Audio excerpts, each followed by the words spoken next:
It's been over 8 years since Lehman Brothers went bankrupt. But the financial crisis still continues to cast a long shadow over all of our lives. What began as an economic calamity has morphed into something that's more corrosive and arguably more dangerous, a crisis of legitimacy, not just in banks, but in many of our institutions, including governments. We're feeling now that globalization, capitalism, even democracy are in retreat, while populism, nativism, protectionism are on the rise. And really, who's to blame the people who support these kinds of ideologies? Europe has lost an entire generation to economic stagnation. Social and economic inequality is at the highest level it's been since the Great Depression. In October, this month, Spain's youth unemployment rate is at 45%, 8 years after the crisis. Now, there's no silver bullet to fix the many problems that ail society. But why not start with where it all began? We have an opportunity, arguably once-in-a-generation opportunity, to reinvent financial services for a new era of trust and legitimacy. Now, the leaders of the industry today, many of the banks and others, have a choice to make. They can either do it themselves or have it done to them. Because we are entering a new era of technology. You've heard the expression, software is eating the world. Well, software is finally eating Wall Street. And the technology likely to have the greatest impact on the world of financial services for the next 20 years has arrived. But it's not big data, the cloud, robo-advisors, collaborative finance, or new entrants like Tencent and Apple Pay. It's actually the technology behind cryptocurrencies like Bitcoin, and it's called the blockchain. This technology will transform the industry, but it also represents nothing short of the second generation of the internet. So when you use the internet today to send and move and share information, you're not actually sending an original, you're sending a copy, and you're retaining an original. And generally speaking, that's okay. In fact, it's one of the great advantages of the internet is that we have this publishing platform that allows us to democratize information. Except when it comes to things that have value, like, say, money, sending a copy is a bad idea. If I give you $20 in payment for something, it's really important that you know you have it and I don't still have it. Because if I could send the same $20 to every single person in this room, the $20 becomes worthless. So it turns out it's great to have a printing press for information, but it's not so great to have a printing press for money. And this is a problem that cryptographers and technologists have been trying to resolve for years. How do you prevent this digital trail of breadcrumbs from accumulating every time you move information? Turns out it's difficult. And as a result, we rely on middlemen, intermediaries, to perform a whole bunch of important roles in business and society. And these intermediaries would be well known to many of you, banks, but also governments and big technology firms. And these intermediaries perform essential roles. They establish the identity of parties in a transaction. They create trust. They perform what's called the business logic, the clearing and the settling, and they keep records that can be validated by the counterparties in the transaction, by auditors, regulators, and other stakeholders. And they do an okay job, but they have some very serious limitations. The first is that they're all centralized. Anything centralized is vulnerable to hacking or to attack or to failure. This happens in the financial service industry as well as other industries. They slow things down. The settlement times for all sorts of transactions can last into the days or the weeks. To send money overseas from one country to another can take 5 to 7 days. They're also costly. To make that same transaction can sometimes cost 8 to 10%. Another big issue is that they exclude big parts of the population. There are 2.5 billion people in the world who don't have access to any form of financial services. They're part of the world's unbanked who don't really benefit at all from globalization and internationalism because they're trapped and they're not upwardly mobile. They capture data about us, which prevents us from using it to organize our affairs, but also could potentially undermine our privacy. So you can argue in some that intermediaries capture an asymmetric benefit from the digital age, and banks are certainly no exception. So what if the internet was entering a second era, from an internet of information to an internet of value? Well, right around the same time that Lehman Brothers went bankrupt, November of 2008, an anonymous person or group of persons named Satoshi Nakamoto outlined a new thing called the Bitcoin protocol, a way for people to do transactions and move money peer-to-peer online without an intermediary to establish trust. And the interesting thing about Bitcoin was that it worked. And it worked so well that it set off a spark that's traveled like wildfire and captured the imagination of people in many different industries, not just in financial services, but in music, in film, in supply chain management, and other areas. Underpinning Bitcoin is this revolutionary technology called the blockchain, a vast global distributed database, a single source of truth that doesn't run on one computer, it runs on all computers. And it's not accessible to a few, but it's accessible to all. Where not just information, but potentially anything of value, Bitcoin, to be sure, but also money, financial assets, intellectual property, carbon credits, energy, even votes in an election can be moved, stored, and managed securely and privately, and where trust is not established by a third party, but rather through mass collaboration, cryptography, and clever code. And it turns out that Bitcoin is just the start. Ethereum is a relatively new blockchain platform that's pioneered a technology called smart contracts, which is basically what it sounds like, software that mimics the logic of a contract with guaranteed execution, enforcement, and payments without relying on banks, escrow agents, lawyers, courts, and the other intermediaries that add friction and cost to contracting. If you think about what impact this could have on financial services, it's nothing short of profound. Every single asset, basically, is a contract. It's a piece of paper that gives you a promissory note entitling you to something, a dividend payment, a coupon, equity in a company, etc. The Linux Foundation, no stranger to massive open source projects, has also gotten on board, launching the Hyperledger project, which now counts amongst its members thousands of technologists and hundreds of companies. So this technology has the ability to create a more prosperous world. And in our book, Blockchain Revolution, we outline how that might work. And the opportunities here are significant. Everything from enabling creators of content, like musicians and journalists and filmmakers, to get fairly compensated for the value that they create, to improving on the land titling that exists in the developing world. 70% of people in the developing world who think they own property actually have a very flaky title to that property. What that means is that when push comes to shove, there might be a duplicate claim, there might be a missing record, or there might be a lack of enforcement that prevents them from using that as a source of income, as a way to access credit, to pay for education, to start a business. So there are some very interesting applications. I'd like to discuss financial services, though, with you today. So the financial services industry can be a complicated thing to understand. It is one of the world's most important industries. It is the linchpin of our modern economic system. Its leaders are known as masters of the universe. But when you really drill down, it actually performs 8 essential functions in business and society. Everything from enabling people to get access to a mortgage, to allowing businesses and individuals to move money around the world, to ensuring against catastrophic risk, to enabling companies to access growth capital to start their business. Something familiar to all of you, I'm sure. What about accounting? Silence. Who gives a TED Talk on accounting, honestly? It's like, bring out the guy who talks about flying cars.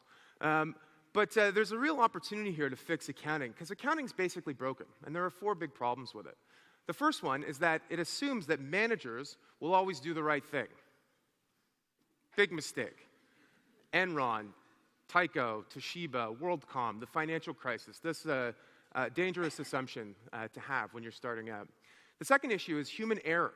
35% of accounting fraud is actually due to some unintentional mistake. You know, poor Pam in the back office fat fingers an entry into an Excel spreadsheet. And like a butterfly flapping its wings, it reverberates across the whole enterprise and creates a big crisis. New rules like Sarbanes-Oxley, which came into effect after Enron, have done little to curb wrongdoing. And the big issue is that modern accounting practices can't really keep up with the velocity and the complexity of companies and businesses. And deciphering a financial statement is kind of like watching 2 people dancing under a strobe light. You see bits and pieces, an arm, a head, someone shaking their booty, but you don't actually get the whole picture. Because accounting is based on a principle that's actually quite ancient. It's a 500-year-old thing. It's called double entry bookkeeping, where for every transaction you record a debit and a credit, and in the end, your balance sheet balances. And it worked well in the Middle Ages, and it's worked well throughout most of modern capitalism, but there's a way to improve it significantly. So imagine every time you entered into a transaction, you didn't just record a debit or a credit, but there was a time-stamped receipt of that transaction which went to a distributed ledger that everyone could trust was verifiable, that they could search, that they could manipulate in a way that they could gain a clear picture of the financial health of a company.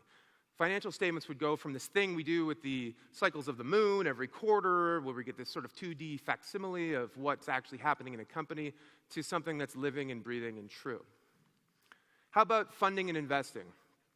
That's something that I think a lot of people here know about: venture capitalists, entrepreneurs, etc. It's an industry that's dominated by investors like VCs, investment banks, and others. And there's an opportunity here to completely change that paradigm. So a funny thing happened a few months ago, actually the week we launched the book, which is that this thing called the Distributed Autonomous Organization came into existence. And it was a company like no other. It had no managers, for starters. It had no assets. It had no home office. Actually, it didn't even have people. It was just a collection of smart contracts. And it was designed as a venture fund of sorts to make investments in the industry. And by the way, those of you who are in the VC industry here today, who are accustomed to 2 and 20, you're not going to like the fee structure on some of these new companies. 0 and 0. Half the room got that, half the room didn't. So the fascinating thing about this company, more interesting than everything I just explained, was that in 6 weeks it raised $165 million from tens of thousands of investors all around the world.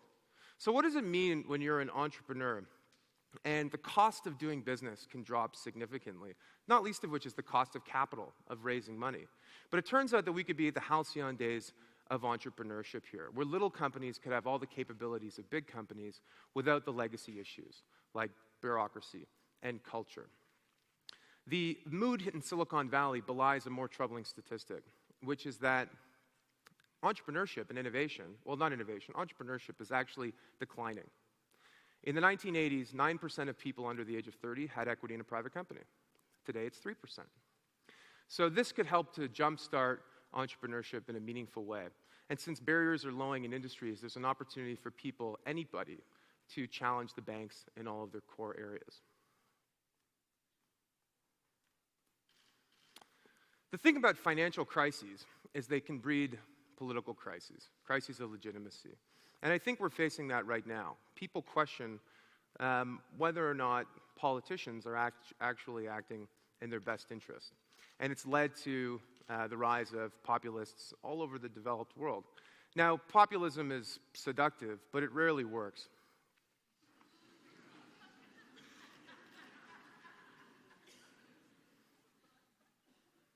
After the Brexit vote, the leading Brexiteers all scurried from view like rats from a sinking ship, and the political establishment was tossed into this caustic battle for control.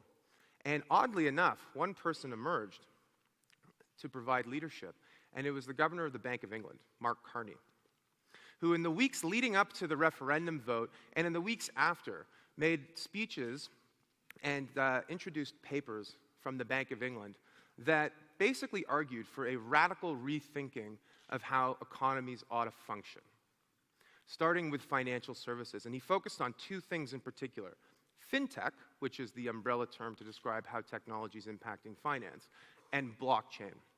And one of the most radical proposals that he made, and the bank has continued to make, is the idea of introducing a digital currency to replace the existing fiat currencies that countries and intergovernmental organizations like the EU issue and control. Call it a Britcoin.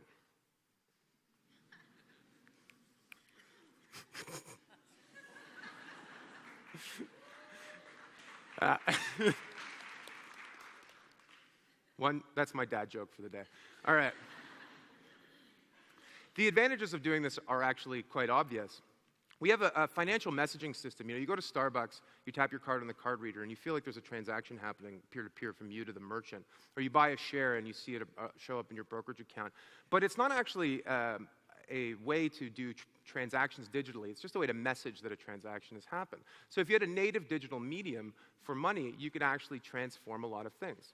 And you could create a lot of benefits. The first one is speed, cost, and efficiency. If transactions settled in a native digital bearer instrument, like a Bitcoin, then you wouldn't need third parties to perform all of these important clearing and settlement functions. That would drop the settlement time from anywhere from 2 days in public equities to 25 days in trade finance and interbank lending to 0 days, actually 0 seconds, and would take the cost from whatever it is in those markets to next to nothing. The second thing is performance and inclusion. If you have a new platform to build all sorts of new capability in financial services, you can do a lot more, like target the 2.5 billion people in the world who don't have access to a bank account. The basics of retail banking, again, simplifying this industry, are payments and savings, and then credit. But basically payments and savings. If you can give people a way to store value that's not tied up in a piece of land with a flaky title or in an animal that might keel over and die, and a way to make payments, say send a remittance home from their family in San Francisco to somewhere in Latin America, you solve 90% of their financial problems. We have an opportunity here to make the industry do more for more people. And then the final thing is improving transparency and reducing risk. If transactions settle instantly, then you don't have to worry about settlement risk. If it takes no time for value to reach another person, you don't have to worry about counterparty risk, the risk that the person on the other end might not have the funds to settle the trade.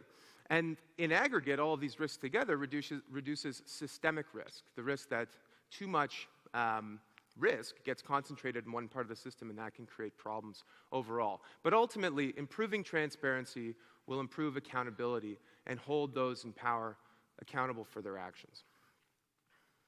So, to paraphrase the Beatles, all you need is trust. But what is trust? Trust is the expectation that the other party will abide by their commitments, that they will act with integrity. And it's been very difficult to get people to do that. What if we could program that into the fabric of our economy? What if we had a new protocol, a trust protocol, on top of which we could build any kind of business? So it's an exciting time, one fraught with peril, but also lots of possibility. Because it appears that once again, the technology genie has been unleashed from the bottle. Summoned by an unknown person or persons with unclear motives at a very uncertain time in history, this genie is once again at our disposal to fix a broken system and to transform the economic power grid and the old order of human affairs for the better, if we will it. Thank you very much.